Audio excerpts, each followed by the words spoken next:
Hello friends, welcome back to my channel. दोस्तों, target study channel पर आपका एक बार फिर से स्वागत है।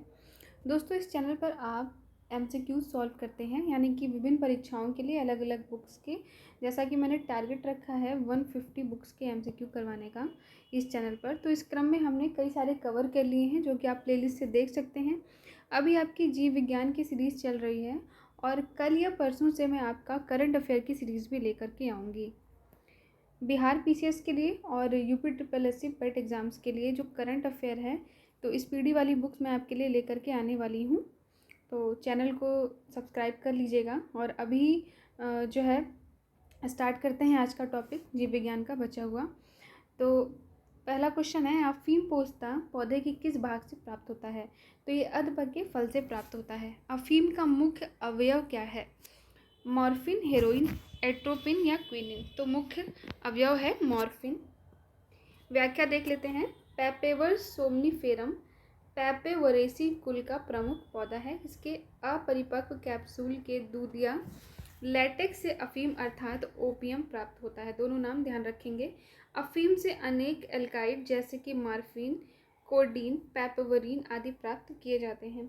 अफीम में मुख्यतः मॉर्फिन नाम का एल्कोलाइड पाया जाता है। अफीम अनेक औषधियों में शांतिकर के रूप में प्रयुक्त किया जाता है। अफीम की लत हानिकारक होती है। नेक्स्ट है, अफीम का वनस्पतिक नाम क्या है? पैपेवर सोमनीफेरम। नेक्स्ट, अफीम किस श्रेणी की दवा के अंतर्गत आता है? तो ये अवसादकारी है, यानी कि डिप्रेशन नार्कोटिक ड्रग की श्रेणी में आता है। इससे दर्द निवारक, मॉर्फिन, हेरोइन ड्रग आदि का संश्लेषण किया जाता है। नेक्स्ट, कोशिका से रिलेटेड प्रश्न है।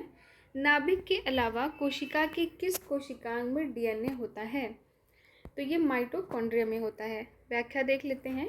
नाभिक या न्यूक्लियस के अलावा कोशिका के माइटोकॉन्ड्रिया तथा हरितलवक यानी क्लोरोप्लास्ट नाम के कोशिकांग में डीएनए पाया जाता है, जो कि एक आनुवांशिक पदार्थ होता है तथा जीवों के लक्षणों की संकेत सूचनाओं को जनपत्री की भांति जनकों से संतानों में ले जाता है। नेक्स्ट है, निम्नलिखित में कौन सा कथन सही है? प्रायस लघुतम स्वजीवी कोशिकाएं हैं। माइकोप्लाज्मा की कोशिका भित्ति अमीनो शर्करा की बनी होती है। विषाणु समवायराइड एकल तंतु आरएनए अणु से बने होते हैं। डिकेट्सिया में कोशिका भित्ति नहीं होती। तो ऑप्शन सी गलत है। वायराइड्स अविकल्पी परजीवी होते हैं, जो सिर्फ पोषी यानी होस्ट कोशिकाओं के अंदर ही वृद्धि और प्रजनन करते हैं। एकल तंतु आरएनए अणु के बने होते हैं। इनमें न्यूक्लिक अम्ल प्रोटीन आवरण द्वारा नहीं घिरा होता है। नेक्स्ट है, निम्नलिखित कथनों में से कौन सा पादप और प्राणी कोशिकाओं के बीच सामान्य अंतर के बारे में सही है?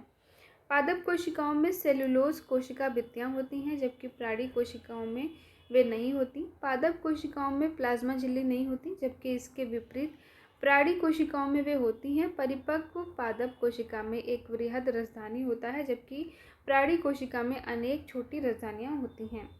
तो इसमें केवल पहला और तीसरा सही है, दूसरा गलत है। नेक्स्ट है, पादप कोशिका जंतु कोशिका से किस प्रकार भिन्न है? तो कोशिका भित्ति से। पादप कोशिका जंतु कोशिका से भिन्न होती है क्योंकि इसकी कोशिका में बाह्य आवरण कोशिका भित्ति या सेल वॉल जिसको कि कहते हैं, जो कि हरे पौधों में मुख्यतः सेल्यूलोज से निर्मित होता है। जंतु कोशिका में कोशिका भित्ति का अभाव होता है। इस बात को ध्यान में रखेंगे। नेक्स्ट है, जंतु कोशिका में निम्न में से क्या अनुपस्थित होता है? सेल्यूलोज की कोशिका भित्ति जंतु कोशिका में अनुपस्थित होती है। नेक्स्ट है, जैव कोशिका कौन सा भाग पावर हाउस कहलाता है? कोशिका भित्ति, केंद्रक, माइटोकॉन्ड्रिया या संपूर्ण कोशिका? तो माइटोकॉन्ड्रिया को पावर हाउस बोलते हैं। माइटोकॉन्ड्रिया जीवाणु एवं नील हरित शैवाल को छोड़कर शेष सभी सजीव पादप एवं जंतु कोशिकाओं में पाए जाते हैं। श्वसन की क्रिया प्रत्येक जीवित कोशिका के कोशिका द्रव और माइटोकॉन्ड्रिया में संपन्न होती है। श्वसन संबंधित प्रारंभिक क्रियाएं कोशिका द्रव में होती हैं तथा शेष क्रियाएं माइटोकॉन्ड्रिया में होती हैं। नेक्स्ट, निम्न में से किस कोशिकांग या ऑर्गेनेल को कोशिका का पावर हाउस कहते हैं? माइटोकॉन्ड्रिया को। कोशिका का शक्ति स्रोत होता है माइटोकॉन्ड्रिया। प्लाज्मा झिल्ली बनी होती है, इंपॉर्टेंट क्वेश्चन है, ध्यान रखेंगे। तो प्लाज्मा झिल्ली प्रोटीन और लिपिड दोनों से बनी होती है। नेक्स्ट है, जैव कोशिका का कौन सा भाग ये हो चुका है। नेक्स्ट आनुवांशिकता से रिलेटेड क्वेश्चन देख लेते हैं। आनुवांशिकी विज्ञान या जेनेटिक्स का जनक किसे कहते हैं। जोहान ग्रेगर मेंडेल को। मेंडेल ने अपनी चिर प्रतिष्ठित वंशागति नियमों को प्रतिपादित करने में किस जीवधारी का प्रयोग किया था। गार्डन पी यानी कि मटर का। नेक्स्ट है आधुनिक आनुवांशिक विज्ञान का जनक कौन है। Gregor John Mendel. मेंडेल के आनुवांशिकता का सिद्धांत किस पर आधारित है। लैंगिक जन्म पर आधारित है। जीनोम चित्रण यानी जीनोम मैपिंग का इनसे संबंध है, तो जीन्स का चित्रण। नेक्स्ट है आनुवांशिकता के जनक, सेम क्वेश्चन, जे मेंडेल। हमारे शरीर में आनुवांशिकता की इकाई किसको कहते हैं, इंपॉर्टेंट है, ध्यान रखेंगे, तो ये जीन होते हैं। नेक्स्ट है जीन है डीएनए का एक भाग है। नेक्स्ट जीवों में आनुवांशिक लक्षण संतान में ले जाए जाते हैं क्रोमोसोम के द्वारा। कितने जोड़े क्रोमोसोम मनुष्य में पाए जाते हैं, ज़रा कमेंट करके बताइएगा। जीव कोशिकाओं में आनुवांशिक लक्षणों के नियंत्रण में निम्न में से कौन उत्तरदायी है, तो ये डीएनए है। नेक्स्ट है डीएनए की निम्न में से किस विशेषता ने उसे पीढ़ी दर पीढ़ी आनुवांशिक सूचना संग्रहण करने और प्रेषण करने के लिए अद्वितीय रूप से उपयुक्त बनाया है। दो रज्जुकों की पूरकता। जीन के भीतर अनुक्रम आधारित परिवर्तन क्या कहलाता है, उत्परिवर्तन। नेक्स्ट लैंगिक जनन से आनुवांशिक विचरण कैसे होता है, तो ये इसमें से सारे ही हैं। नेक्स्ट है गुणसूत्रों की वंशागत का सिद्धांत दिया था सूटन और बोवरी ने। नोबेल पुरस्कार विजेता वैज्ञानिक जेम्स डी वॉटसन को किस कार्य क्षेत्र में अपने कार्य के लिए जाना जाता है, अनुवांशिकी के लिए।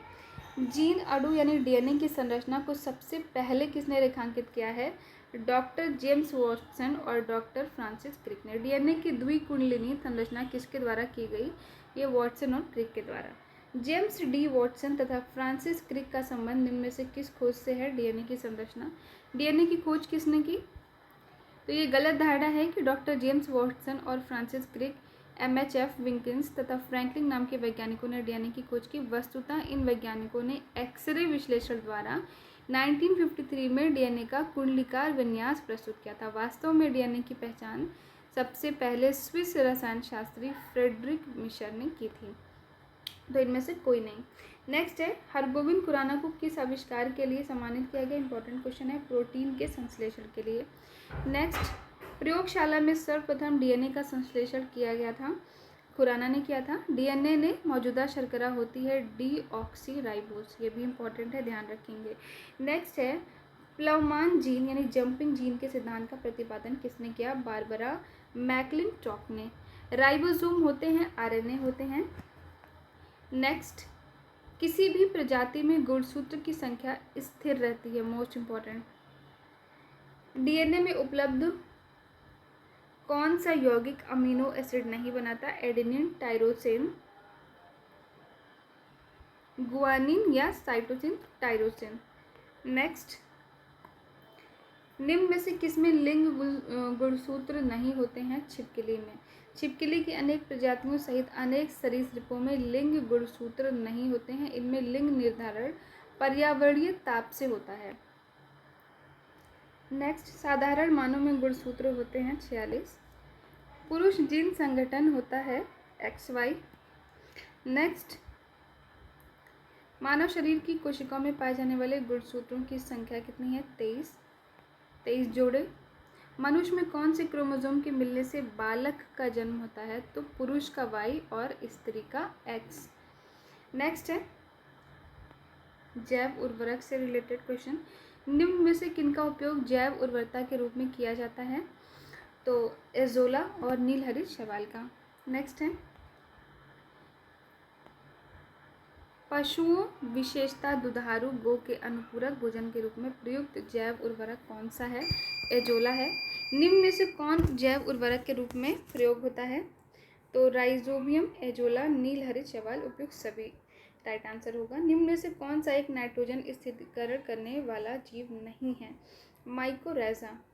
नेक्स्ट निम्न में से कौन एक जैव उर्वरक का स्रोत है, यीस्ट, क्लोरेला, एजोला या मोल्ड, तो azolla is the right answer. निम्न में से कौन सा जैविक नाइट्रोजन निर्धारण से संबंधित है, तो ये नीला हरा शैवाल है, इंपॉर्टेंट है, ध्यान रखेंगे। निम्न में से कौन एक जैविक उर्वरक है, एजोला। निम्न में से किस फसल में नील हरित शैवाल मुख्यतः जैव उर्वरक के रूप में प्रयोग होता है? धान में एजोला बहुधा जैव उर्वरक के रूप में प्रयोग होता है क्योंकि इसका सहचारी होता है नील हरित शैवाल। नील हरित शैवाल का उपयोग नत्रजन आपूर्ति हेतु किया जाता है धान को। नेक्स्ट है एजोला है एक जलीय फर्न है, जलीय फर्न जिसे जैव उर्वरक के रूप में प्रयुक्त किया जाता है एजोला। नेक्स्ट, निम्न में से कौन सा सही सुमेलित नहीं है? तो एजोला का मक्का नहीं होगा बल्कि धान होगा। नेक्स्ट है निम्न में से कौन सूक्ष्मजीव जैव उर्वरक के रूप में प्रयुक्त होता है? साइनोबैक्टीरिया। निम्न में से किसके साथ मिलाने से एजोला एक अच्छा उर्वरक होता है? नील हरित शैवाल के साथ। नेक्स्ट, निम्न में से कौन सा फॉस्फेटिक जैव उर्वरक है? तो ये वैस्कुलर अर्बुस्कुलर माइकोराइजा। फसल उत्पादन में नत्रजन उपयोग क्षमता की वृद्धि की जा सकती है उर्वरक की मात्रा के बार बार प्रयोग द्वारा, नत्रजन अवरोधक के प्रयोग द्वारा, नत्रजन धीरे धीरे छोड़ने वाले उर्वरकों के प्रयोग द्वारा या उपयुक्त सभी। तो उपरोक्त सभी is the right answer. Nitrogen स्थितिकरण जीवाणु किस पौधे की जड़ के साथ संयोजन करते हैं? दालें। नेक्स्ट है लेग हीमोग्लोबिन पाई जाती है लेग्यूम मूल ग्रंथियों में। इनमें से कौन सा पौधा नाइट्रोजन स्थितिकरण में सहायक नहीं है? तो ये है धान। दलहनी फसलों जैसे कि चना, मटर, सेम, अरहर आदि की मूल ग्रंथिकाओं में विभिन्न प्रकार के जीवाणु पाए जाते हैं जो कि नाइट्रोजन स्थितिकरण में सहायक होते हैं। निम्न में से किस जंतु को भूमि का कृषक या जोतने वाला कहते हैं? तो ये केचुए या अर्थवर्म को कहते हैं। सोयाबीन में नत्रजन स्थितिकरण के लिए जिम्मेदार बैक्टीरिया कौन सा होगा? Rhizobium japonicum. नेक्स्ट, मानव शारीरिकी और क्रिया विज्ञान। तो यहाँ से हम कल की वीडियो में पढ़ेंगे। आज के लिए इतना ही। और अगर आपको रिलेटेड पीडीएफ चाहिए तो डिस्क्रिप्शन में जाइए, वहाँ पर मेरा टेलीग्राम चैनल का लिंक दिया हुआ है, वहाँ से जाकर टेलीग्राम चैनल फॉलो कर लीजिए। आपको ये पीडीएफ भी मिल जाएगी, प्लस आपको daily the Hindu, Indian express newspaper की पीडीएफ मिल जाएगी, प्लस आपको मंथली मैगजीन जैसे खान सर की, एडिटोरिया की, स्पीडी और ये सारे आपको मैगजीन्स भी वहाँ पे, प्रतियोगिता दर्पण, ये सब कुछ भी आपको वहाँ पे मिल जाएगा। तो thank you so much for watching my video and if you like then to like, share and subscribe. Thank you once again.